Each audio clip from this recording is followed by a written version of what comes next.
Nauwi sa rambulan at saksakan ang paliga ng basketball sa isang barangay sa Maynila.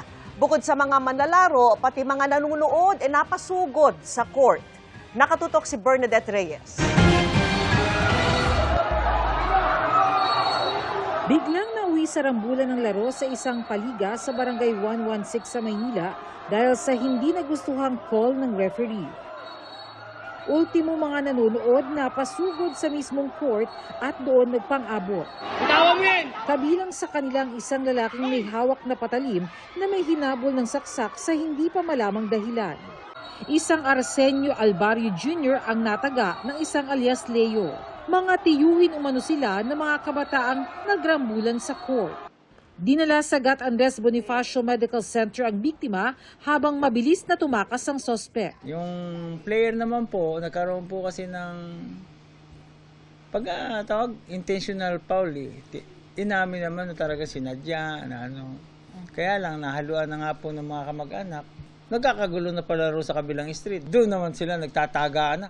Kwento ng isang lalaki nakarating sa kanyang nabugbog ang kanyang anak sa basketball court.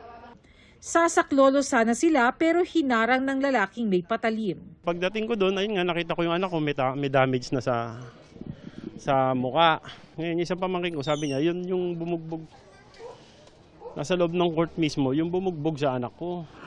Damay din ng isa pang lalaki na umaawat lang. Nakita ko lang nagra-rumble na sila. Tapos ngayon, inaawat ko. Bumalik, may mga dalang taga, mga tinrider kami, ganun, mga kasamahan ko.